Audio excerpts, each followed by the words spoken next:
लो जी, YouTube channel के साथ आपका होस्ट राव उमर जावेद हाजिर खिदमत है।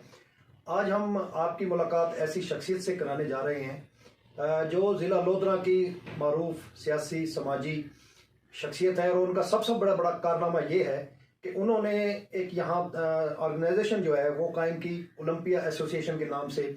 और फिर उस प्लेटफार्म से इन्होंने ज़िला लोधरा के ऐसे टैलेंट को मुतारफ़ कराया जो गुमनामियों में थे, जिनका कोई पता नहीं था, और उन शख्सियात ने मुल्की लेवल पर, बैनुल-अक़वामी लेवल पर अपना नाम कमाया। उनको मुतारफ़ कराया।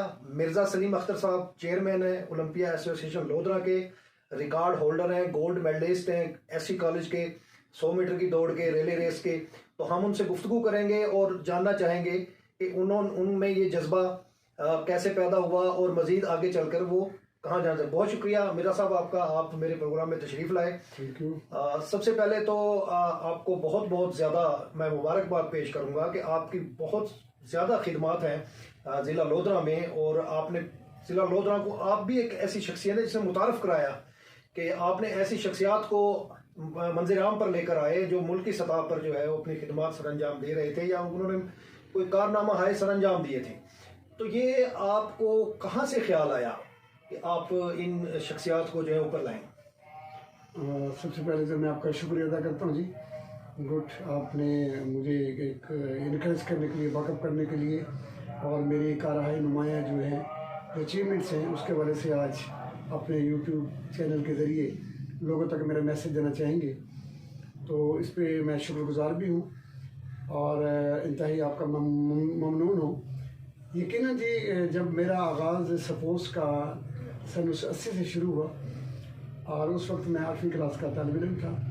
लॉन्ग जंप से मेरा आगाज़ हुआ, और बेसिकली मैं एक जंप का बेहतरीन एथलीट था। उसके बाद फिर ज़ाहिर है कि एथलेटिक्स गेम से मेरा ताल्लुक़ था, और एथलेटिक्स गेम को कहते हैं मदर ऑफ द गेम्स। तमाम खेलों की माँ के हवाले से अब ज़ाहिर है कि कसरती खेल है ये, तो उसमें न सिर्फ मेरा जंप, फिर मैं दौड़ों की तरफ भी आ गया, और पहले ही साल मैं बेस्ट एथलीट बना। तहसील दुनिया करोड़ पक्का, फिर उसके बाद करोड़ पक्का के बाद फिर मैं बना धनोट, और ख़ास तौर पे फिर दुनियापुर से लेकर फिर डिस्ट्रिक्ट स्कूल लेवल पर जो चैंपियनशिप हुई थी उनमें आप बता रहे हैं कि जी इब्तदाई सतह पे तो चूँकि हम लोग टीन एजेस में थे। जी। उसके बाद फिर हम मुल्तान में एक बहुत बड़ा इवेंट हुआ जो डिस्ट्रिक्ट चैंपियनशिप का था, उसमें मैं बेस्ट एथलीट का पहले साल मुझे एजाज़ हासिल हुआ। तो कहने का मकसद ये था कि कम उम्री में एथलेटिक्स में अगर मैं जिस तरह बेस्ट एथलीट बनता रहा, और उसमें फिर मेरे अंदर एक ज़ाहिर के जज्बा कार फरमा हुआ कि मुझे ख़ुद भी एक बेहतरीन एथलीट हूँ, मैं दूसरों को भी ये कन्वर्ट करूँ या मैं डिलीवर करूँ ये फ़न।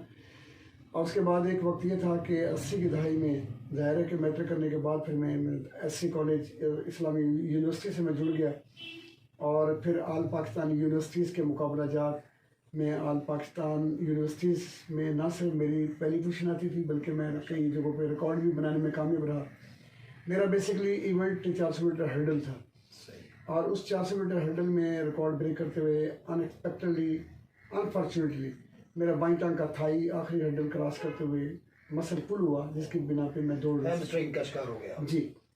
लेकिन सन 1985 में ज़ाहिर है कि मैंने ये सफ़र मेरा रुकना नहीं चाहिए था कि मैंने ये ख्वाब जो था वो शर्मिंदा ताबीर इस सूरत में हुआ कि मैंने एक ओलंपिया एसोसिएशन की बुनियाद रखी 1985 में।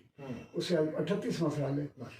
38 साल के अंदर दायरे के एक 5 ओलंपिक के दायरे होते हैं, 5 बर-ए-आज़म को वो शो कर रहे होते हैं, और उसमें हमने इसे मंसूब किया literature, journalism, fine arts, education plus sports.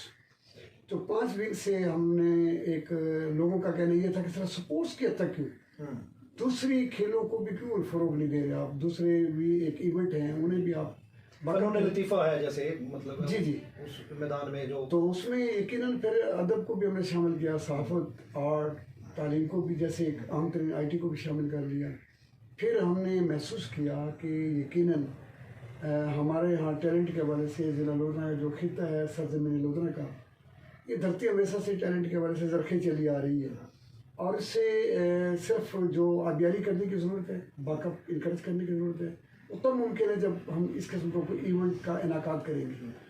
फिर हर साल में टैलेंट अवार्ड की तकरीब कराना, जी जी। जो छुपा हुआ टैलेंट को मंजर आम पे लेके आना और उनकी हौसला अफजाई करने के रवायत उसी रवैश पे चले हुए आज 38 साल हो चुके हैं। आपने बड़े बड़े इवेंट कराए और बड़ी बाहर से भी दुनिया आई उसे देखने के लिए, तो कैसे ये आपके दिल में ख्याल आया कि मैं ऐसा काम करूं? और इतने अरेंजमेंट, आपकी मेहनत जो है, मैं कहता हूँ बहुत बड़ा इवेंट, हमने कई बार, मैं उसका हिस्सा भी रहा, आपके साथ काम करने का भी मौका मिला, तो हम खुद हैरान होते थे कि यार इतने बड़े लेवल का जो एक ये करा रहे हैं, इवेंट करा रहे हैं, तो कैसे आपके वो अरेंज किया आपने दोस्तों के तावन से, खुद अपनी उससे, तो क्या उसमें था आपके पीछे भी? आप इतना आगे जा रहे हैं लोगों को करने के लिए, आप खुद एक मारूफ शख्सियत थे।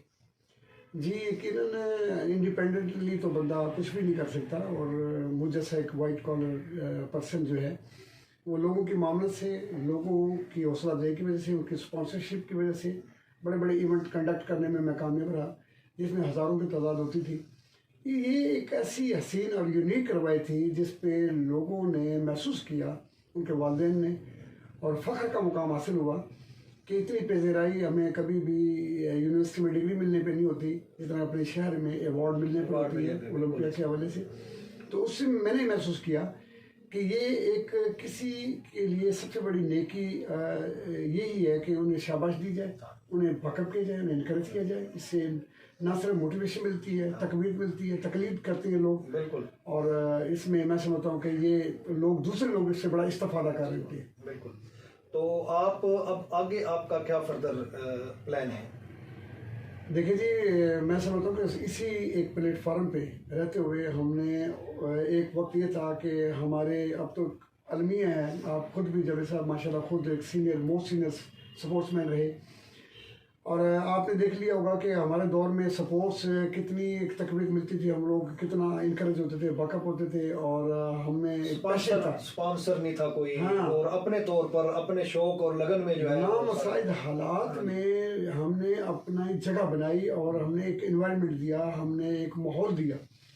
अब अनफॉर्चुनेटली से कि हमारे ग्राउंड बेआबाद होती जा रही है, सपोर्ट दम तोड़ रही है, और लोग लाकर कमज़ोर होकर एक मोबाइल का पकड़ के एक सिलसिला, एक शौक, मशगला, वो एक अस्पतालों का रुख कर रहे हैं, लाकर मैदान खाली हो गए और हाथ में हमारे ये डिवाइस आ गई, तो जिसने जो है हमें इस खेलों की जो सेहतमंद सरगर्मी थी उससे दूर कर दिया, हमारे तुलबा को भी, आम नौजवानों को। मैं देखता हूँ कि जब हम खेलते थे तो लोग अपने कारोबार से टाइम निकालते थे, शाम को घंटा 2 घंटा जो है वो मैदान जो है वो भरे हुए होते थे मुख्तलिफ खेलों से। अब 1-2 गेम्स रह गई हैं, तो वो आप क्या समझते हैं कि इसके लिए गवर्नमेंट को क्या करना चाहिए?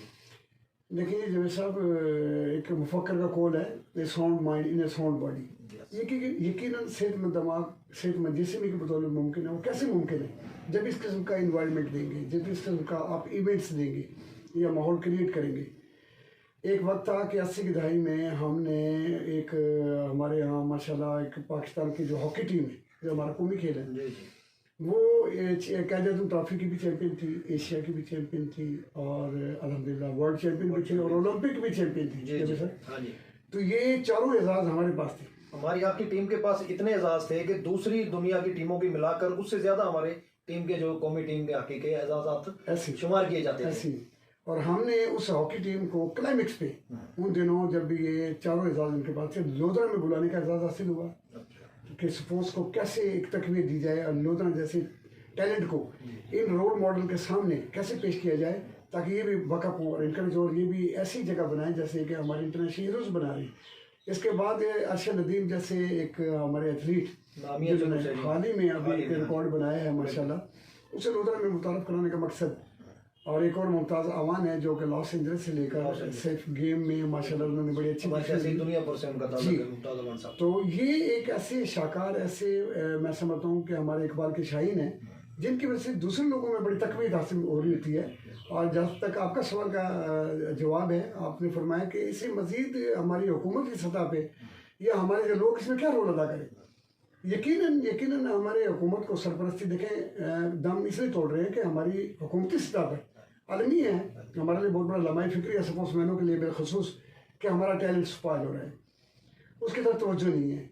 उनकी सहूलियात प्रोवाइड नहीं की जा रही। डिस्ट्रिक्ट सपोर्ट्स कमेटी का मकसद ये होता है, जैसे साहब आप खुद भी समझदार है, समझते इन चीज़ों को, कि जब ये हमारी जो कमेटी है वो सो कॉल्ड एक कमेटी रह गई है, ऐसे ही ना उन्हें फंड दिए जा रहे हैं, जी जी। ना ही वो कोई टूर्नामेंट का इनाकाद कराती हैं। तो एक डमी तौर पे हमारे सामने एक उनका रोल है। एक दो मैच करा के और ये शो कर दिया जाता है कि जी यहाँ बहुत बड़ा इवेंट हुआ है। जी। ये अलमिया है हमारे गवर्नमेंट की सतह पर भी। अभी कोशिश कर रही है गवर्नमेंट, स्कूल लेवल पे अब दोबारा शुरू किए गए हैं पिछले 2-3 साल से। एक खेलों का जो है स्कूल की सतह पर लाया जा रहा है, उसको आगे देखें आप। नौजवान नस्ल को जब तक आप इन सेहतमंद सरगर्मियों में जो है, जो गैर निसाबी सरगर्मियाँ, जब तक उसमें भी इन्वॉल्व नहीं करेंगे, तो वो जैसे आपने फरमाया कि ज़हनी और जिस्मानी दोनों सतह पर सेहतमंद होना जो है वो कौम की तरक्की, खुशहाली और अच्छे जो लीडर हैं उनको पैदा करने का अहम जरिया। हाँ जी, आप मिर्ज़ा सलीम साहब से उनके साथ गुफ्तगू हम देख रहे थे। तो ये पहला हिस्सा था, इस पहले हिस्से में हमने इतनी गुफ्तगू समेटी है। इंशाल्लाह दूसरा हिस्सा इसका बहुत जल्द नशर किया जाएगा, जिसमें मज़ीद आगे चलकर इस सिलसिले में बात होगी। तो अगला हिस्सा ज़रूर देखिएगा। बहुत शुक्रिया।